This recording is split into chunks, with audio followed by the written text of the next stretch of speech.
आप जब income and expenditure बनाने जाते हो ना, तो इनकम एंड एक्सपेंडिचर नाम ही है इसका इनकम एंड एक्सपेंडिचर, लेकिन जब हेडिंग आप लिखने जाओगे तो उल्टा हेडिंग लिखते हैं। एक्सपेंडिचर अमाउंट क्या लिखते हैं? एक्सपेंडिचर अमाउंट क्या लिखते हैं? Expenditure amount, income amount. बोलते क्या है? इनकम एंड एक्सपेंडिचर, लेकिन लिखते क्या है? एक्सपेंडिचर में क्या? All the expenses. क्या करना है sir? Always prepare from the receipt and payment account. जब स्टेप करने जाओगे तो माइंड सेट होगा एडजस्टमेंट में आप जाओगे, तो एडजस्टमेंट हो सकता है डेप्रिसिएशन मिले। क्या मिलेगा? डेप्रिसिएशन। तो टू डेप्रिसिएशन क्या होता है? लॉस। टू में क्या होगा? डेप्रिसिएशन करके जाएगा, है ना। जो भी होगा एडजस्टमेंट, 2-3 एडजस्टमेंट मिलेगा, एक डेप्रिसिएशन मिलेगा। आउटस्टैंडिंग का केस होगा तो ओपनिंग क्लोजिंग बोल करके हम आपको समझाएंगे। यहाँ में देखो फॉर्मेट में दिखाया है ना, ये तो बैलेंस शीट दिखाया है, लेकिन उससे पहले इनकम एंड एक्सपेंडिचर होगा। इनकम एंड एक्सपेंडिचर में क्या आता है? फॉर्मेट क्या होता है? Expenditure amount, income amount. क्या करते हैं? रिसीप्ट पेमेंट अकाउंट में जाते हैं। रिसीप्ट पेमेंट का जो बाई में है वो इनकम एंड एक्सपेंडिचर का क्या होगा? 2 में चला जाएगा। जो 2 में है वो क्या चला जाएगा? बाई में चला जाएगा, बट विद अ कंडीशन। देखो दैट इज द इलास्ट्रेशन 9 गया। हम इलास्ट्रेशन 9 करने के लिए गया, मैं एडजस्टमेंट थोड़ा देख लूंगा। देखोगे एसेट्स नहीं आता है, बट एसेट से रिलेटेड अगर प्रॉफिट या लॉस होगा तो एसेट से रिलेटेड प्रॉफिट या लॉस को डालेंगे। एसेट्स नहीं आता है, लेकिन एसेट्स का डेप्रिसिएशन आएगा। एसेट्स नहीं आएगा, देखो परचेज ऑफ एन एसेट्स नहीं आएगा, सेल ऑफ एन एसेट्स नहीं आएगा। लेकिन परचेज किया, देखो ना, फर्नीचर का वैल्यू कितना है? 2 लाख। सेल कितना क्या है? 1,98,000 में। लॉस कितना हो गया? 2,000 का। ना 2 लाख आएगा ना 1,98,000 आएगा। कितना वैल्यू आएगा? 2,000 का। जितना से लॉस होगा, लॉस आएगा। हमने एक क्वेश्चन देखा, जब इनकम एक्सपेंडिचर आप जो सॉल्व करने के लिए गए तो पहला क्या है सर? Opening balance. पहला क्या है?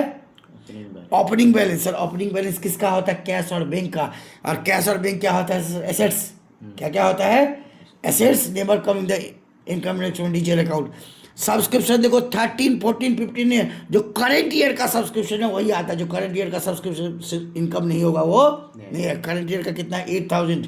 अगर देखोगे, अगर एडजस्टमेंट का सम्स होगा तो एडजस्टमेंट में देखोगे वो मेंबर दे के रखा हो। मैं एक्सप्लेन करूंगा मैं इस टर्म्स को, है ना। सब्सक्रिप्शन दिखाया, क्या आएगा? सब्सक्रिप्शन आएगा। देखो ना, इलेक्ट्रिसिटी है, इसका बाई में है तो इसका क्या चला जाएगा? 2 में चला जाएगा। जनरल एक्सपेंसेस है, बाई में है तो क्या जाएगा? 2 में जाएगा। ऑनरेरियम क्या है? बाई में है तो कहाँ में चला जाएगा? 2 में चला जाएगा। बुक्स क्या होता है सर? एसेट्स नहीं आएगा। न्यूज़पेपर क्या होता है? ये क्या है? पेमेंट साइड में है क्या? तो पेमेंट होता है, परचेज ऑफ न्यूज़पेपर है ना, पेमेंट साइड में होगा। फर्नीचर क्या होता है? एसेट्स है, परचेज है सर, एसेट्स नहीं आता है। फिक्स डिपॉजिट क्या है? एसेट्स है, क्या होगा? एसेट्स है, लेकिन उसके साथ इंटरेस्ट दिया है सर, इंटरेस्ट आएगा। क्लोजिंग बैलेंस क्या है सर? एसेट्स है, नहीं आएगा। रिसिप्ट साइड में जाओगे, करंट ईयर का सब्सक्रिप्शन को, करंट ईयर का सब्सक्रिप्शन को लोगे आप। सेल ऑफ ओल्ड न्यूज़पेपर है, बाई में ले जाओगे। अच्छा, सेल ऑफ फर्नीचर, देखो फर्नीचर ये क्या है? ये देखो रिसिप्ट मतलब कि सेल कितना का था? बुक वैल्यू का कितना था? 300 का। सेल मतलब क्या? रिसिप्ट मतलब बेचा है। बेचा कितना में? 200 में। कितना का था? 300 का। बेचा कितना में? ना 300 आएगा ना 200 आएगा। कितना होगा? लॉस जो होगा वो आएगा। फिर rent receive for the use of hall लेके चला आया, है ना। प्रॉफिट फ्रॉम द एंटरटेनमेंट के लिए आया। ऑल द क्या क्या जो इसका एंट्रेंस फीस 2 में जाएगा, सॉरी बाई में जाएगा। इलेक्ट्रिसिटी है बाई का 2 में, 2 का बाई में पुट कर दिया। अब क्या करेंगे सर? टोटल से टोटल को माइनस करेंगे। एक side is call expenditure side, एक side is call income side.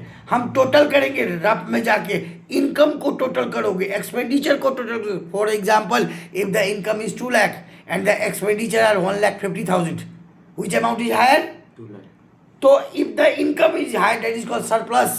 If the expenditure is high, is called deficit.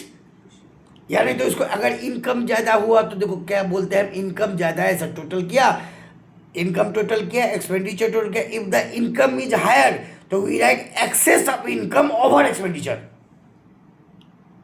Access of income over expenditure. अगर एक्सपेंडिचर बढ़ा हुआ तो क्या होगा? Excess of expenditure over income. अगर इनकम एक्सेस हुआ तो ऐसे करके भी सरप्लस करके भी लिख सकते हैं। अगर एक्सपेंडिचर ज़्यादा हुआ तो क्या बोलते हैं हम लोग? एक्सेस ऑफ एक्सपेंडिचर क्या होता है? डिफिसिट बोल के भी लिखेंगे हम लोग।